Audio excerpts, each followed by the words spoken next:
Hi guys! So ayan, welcome po sa ating channel, sa ating Cheryl Housewife. So dito guys yung ating automatic washing machine. So yung ating unang video kasi is yung paano gamitin ang automatic washing machine. So marami nagtatanong kung okay pa rin yung washing machine ko po. So okay pa rin po ha. So ayan siya. So ito guys is May 11, 2021 ko siyang binili. So ngayon is August 17 na ha, 2025. So nasa 4 years na siya ha. So never ko pa ito pinagawa, so never pa siyang nasira. So yung pinaka-brand ng washing machine po natin, so Sharp po mami ha. So matibay po siya ha kasi 4 years hindi pa naman siya nasisira. So may nagtanong din, may nag-comment sa ating unang video na kung nakakalinis po siya ng damit. So ang sagot ko po is nakakalinis po talaga siya. Kasi nagwa-washing po ako dyan ng mga puting damit, so malinis naman po siya. Kasi may nagtatanong ba't gano'n lang ang ikot. So nakakalinis siya mga madam ha, mga zisi ko. So for today's video guys, okay? So napakatagal ito, okay? Hindi ko pa po siya nakikilintab. Ayan. Matagal ko siyang hindi pa siya nalilinisan. So ang gagawin ko ngayon is magkikilintab po tayo ha. So ganito siya kadumi. Kasi sobrang busy ko po. Ayan, hindi ko na siya nalilinisan. Sobrang dumi na yung mga ayan, super. Okay? So magkikilintab tayo. Ayan. So ang gagamit tayo ng panglinis. Ito po yung Seaways. Okay, gagamit tayo ng Seaways washing machine cleaner. Okay, so susubukan po natin to ha. Okay, kasi maraming gumagamit na nito is ito ay nakakalinis daw po siya. So dito guys is ano siya. Okay, 99%, okay, antibacterial, nakakatanggal ng bacteria ng 99.9% and then nakaka-remove ng mga dumi and odor, mga amoy. Okay, kasi yung washing machine po natin kapag sobrang dumi na po is medyo may amoy na talaga dyan. Okay, so nag-stay yung mga dumi dyan sa pinakalikod. So ito susubukan natin siya guys ha. So ipapakita ko po kung gaano kadumi ang ating automatic washing machine. So ito guys ha, 10 kilograms po yung aking washing machine. So ito is, ayan, super dumi na yan. So tatanggalin natin to. Ayan kasi lilinisan natin to ha.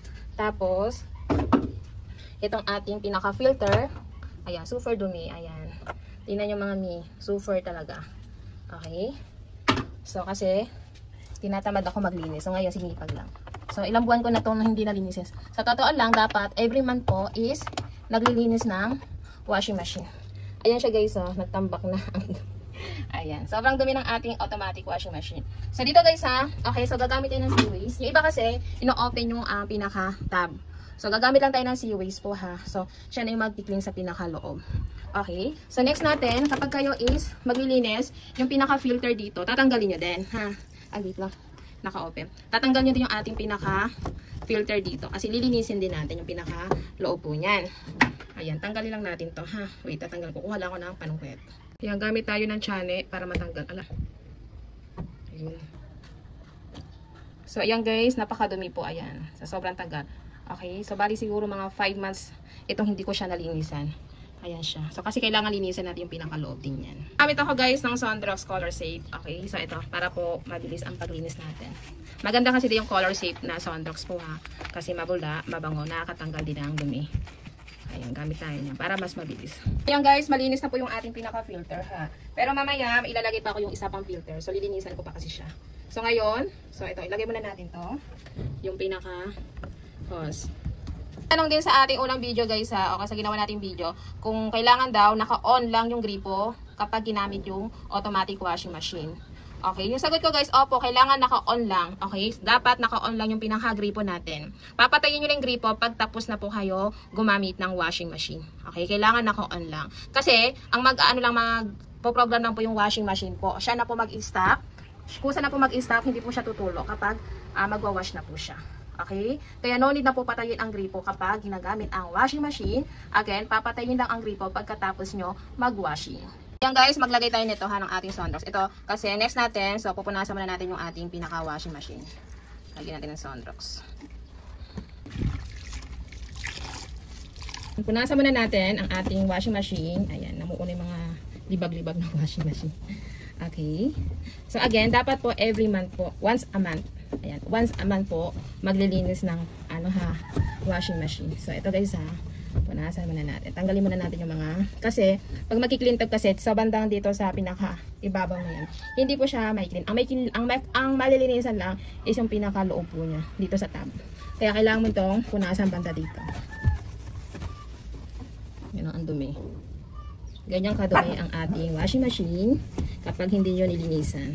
So minsan, okay, sa sobrang dumi ng washing machine po natin, yung nilalabahan natin damit is nagkakadumi. Kaya kailangan natin mag-clean tab po. Ayan. Ayan guys, sobrang dumi ng washing machine ko. Like this.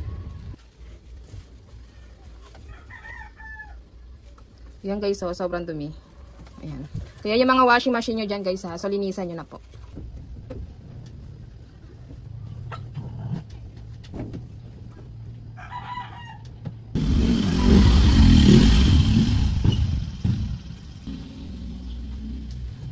Ayan mga sisi ko ha, ang dumi po. Ayan, napakadumi. So paalala ko lang po pag kayo nagpupunas, tanggalin nyo muna yung saksakan na baka nakasaksak at baka makuryente po tayo. Okay, so yun po yung paalala natin. Kapag magki-clean tab pag nagpupunas tayo ng washing machine, so dapat nakatanggal po yung saksakan ng washing machine.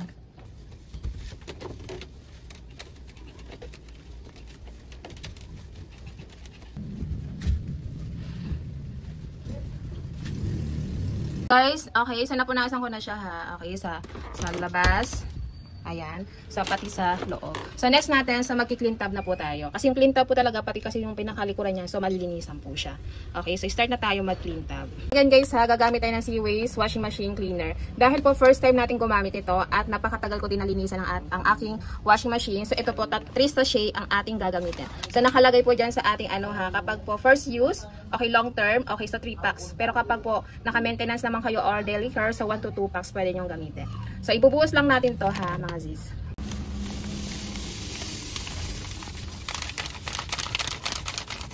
Nakalagay dito mga mi, okay, so ipopost natin yung washing machine po natin ng 3 hours, okay, so ibababad. Pero kapag first time nyo, okay, so pwede siyang ibabad ng 5 to 8 hours. So, ang gagawin ko, so ibababad ko siya ng 5 hours. So, ganito gagawin natin ha, para tipid tayo sa kuryente. So, ibababad ko siya guys ng 5 hours ha. Guys, is nakasaksak na po yung ating washing machine at naka-on na po ang ating pinaka-gripo. Okay, so start na po tayo magbabad ng ating clean tab. Kasi po nakalagay dun sa Seaways na pang cleaner natin. So, kailangan siya ibabad. So, ngayon, ang gagawin natin, okay, so ibababad muna po natin ng, 5 hours. Okay, so start na natin. Power. Okay, so lagay lang natin sa 20 lang. 20.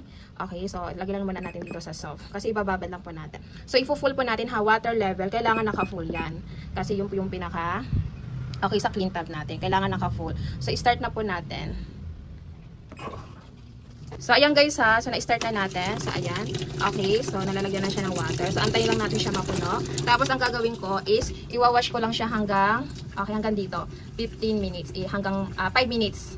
Ayan, ipapaikot ko lang siya ng 5 minutes, tapos ipopost natin at i-off natin. Tapos papatayin po natin, so magbibilang tayo ng 5 hours. Kasi kung nakasaksak lang yan, so maandar yung kuryente. Okay? So again, papatayin ko siya guys ha, para tipid sa kuryente. Kasi 5 hours yon ibababad. Yan guys ha, nagwawash na po siya ng, ayan, nasa 15 minutes na. Okay, isa nasa 5 minutes na po siya nagwawash. Okay, so ang gagawin natin, ayan. So ibababad kasi natin to ng 5 hours. So ang gagawin ko guys sa again ha, so ipopost natin. Okay, so nasa 5 minutes na siya guys. So okay na yan. Okay, post na natin. So i-post nyo lang. Tapos power off. Ayan. So ibabad ko siya guys na 5 hours. So ayan. Ganyan po ginagawa ko ha kapag din nagbababad ako ng damit. So hindi naman po nasisira yung washing machine ko. Matagal ko na yung ginagawa yon. Okay, kapag nagbababad ako ng puting damit, so winawash ko lang siya. Tapos ipopost and in-off. Tapos tinatanggal ko sa saksakan. Tapos kinabukasan ko pa siya ipapaikot yung puting damit. Okay? Kasi po para po mas malinis siya. So ngayon ganun din gagawin ko sa pag-clean tab po natin ha, kasi masyadong matagal yung 5 hours, okay, kung naka-post lang. Okay, umaandar yung kuryente. Okay, so ganun po gawin nyo din kung gusto nyo po. So in my case, so hindi naman po siya nasisira, kahit may laman ng water yan, ang ating tab na yan, kahit ilang oras pa yan, so okay lamang po yan ha. So again, post na natin, tapos mamaya after 5 hours, okay, so babalikan ko yan. Tapos doon na tayo mag-program ng okay tab. Okay? So, yan. Ayan guys, habang nakababad yung tab natin, so lilinisan ko muna siya. Ito ang ating mga filter. Ayan, sobrang dumi, diba? Ayan, sobrang dumi ang ating filter.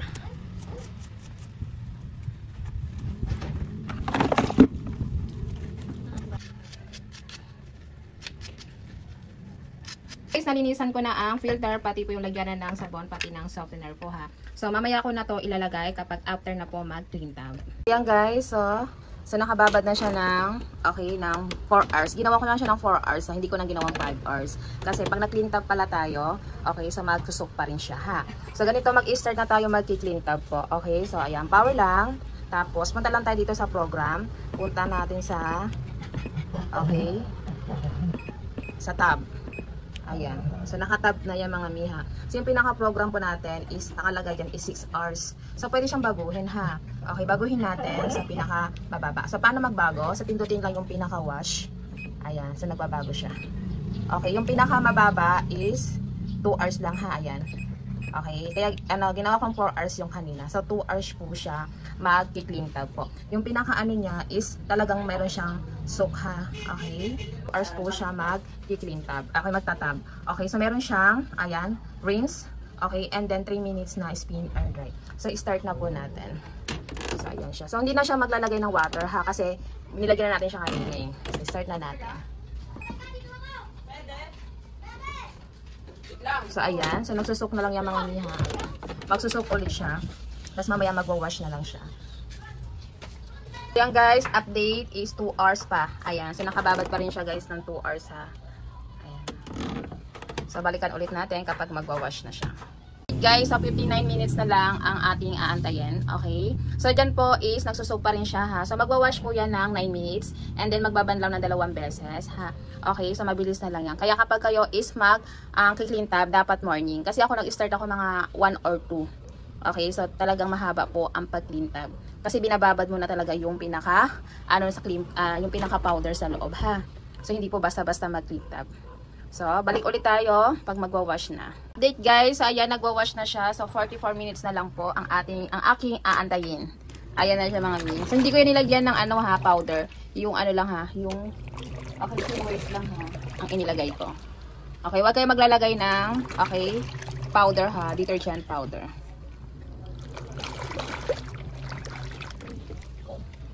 So, yan, update ko na lang kayo kapag is nag-drain. So, ayan, sasuluin ko yung pinaka-water niya.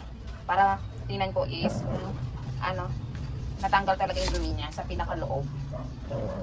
So, tapos na siya guys na nag-wash ng 9 minutes. Okay, so ayan, nag-drain na siya mga nyo. So, ayan. So, may mga dumi talaga siya mga maram ha. Ayan o, may mga dumi talaga siya. Ayan. So, madilim na kasi. Pero ayan po, may dumi talaga siya. So, very legit po ang Seaways po is nakakatanggal talaga ng dumi. Ayan siya mga madam. Ayan o, ang dumi nga. Ayan siya. Sobrang dumi. Ayan. Ayan, legit po nakakatanggal talaga siya ng dumi. Ayan, mga buo-buo. Ayan o.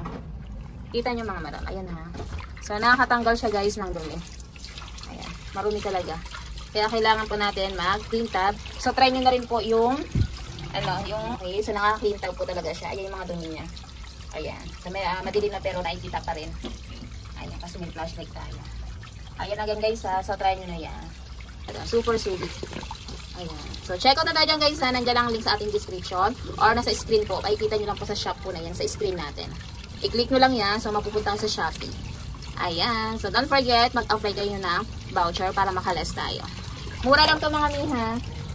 Sobrang mura lang yan. Super sulit po mga sisi ko. Ayan. Very legit na nakakatanggal ng dumi. Ayan. Ang daming dumi. So, ayan guys ha. So, inano ko muna. Tinanggal ko yung pinakabula niya. So, ayan po siya. Okay. So, yung yung doon sa ilalim. Ayan. So, marumi. Marumi talaga ang aking washing machine. Ayan siya guys. Ito, anong dumi to? Ayan mga madam ha. Ayan no. Look. Parang siya yung libag na nag-stack sa washing machine. Ayan siya. So, ayan guys is magbabanlaw na siya ng 2 beses. Ayan, 33 minutes na lang. So, naglalagay ulit siya ng water. Ayan guys ha. Ang dumi oh. Kita nyo? Ayan mga minis. Okay, ayan no. May natira pa siya. So, magbabanlaw pa yan. Ayan. Talagang nakakatanggal siya. Ayan guys. Kita nyo. Ayan mga libag-libag. So, magbabanlaw pa ng 2 beses. So, matatangay pa yun ng water naman. Update guys. So, ayan. Last na. 7 minutes na lang. Okay. Isang banlaw na lang yan. So, ayan mga marami. Ang dumi niya. Ayan. Nakikita niya. So, may mga dumi pa rin siya. Ayan, no. Oh, ang daming ang dumi. So, ipopost ko guys. Wait lang. Post natin. Para makita nyo. Ayan. So, ayan siya guys. Ito na yung last na banlaw. Ayan. So, ayan na po. Last na banlaw na yan. So, ayan guys, nakakatanggal talaga siya. Okay. So, napakaganda ng Seaways na powder. Okay, pang clean sa washing machine. Ayan, super sulit. Ayan, kaya try nyo na mga mi. Ayan, very recommend po. Ito po ay totoong ano po ha, review. Wala akong nilagay na dumi. So, totoong nakakatanggal siya ng dumi. So, ayan. So, start na natin para mag-drain na rin. So, 6 minutes na lang. So, ayan na. So, nag-drain na siya. Ayan. So, ayan guys. Ayan, may natira pang dumi-dumi na hindi natangay sa pag-drain. Okay? So, may natira pa rin siya. Ayan. Talagang nakakatanggal siya. Ayan, no? Hindi siya natanggal sa pag-drain lahat. So, ang mangyayari dyan, bukas is kasi maglalaba naman ako. So, ayan. So, matatangay na lang sa pag-drain niya. Ayan. So, again guys, nakakatanggal talaga siya. So, ayan guys ha. So, ibabalik ko na yung lagyan ng detergent and ayan. Okay, sala. So, nalinisan na rin sa wakas ang aking automatic washing machine. So, ito again guys, 4 years na yan. Kaya matibay po yung Sharp. Try nyo na mga mi. Kung nagbabala kayo bumili, ayan po. Try nyo ang ating Sharp. Ayan. Thank you po sa mga nag-watch. Ayan. Thank you so much po. So, don't forget, subscribe po ng ating channel. Sana po is natulungan ko po kayo kung paano linisin ang automatic washing machine. Bye!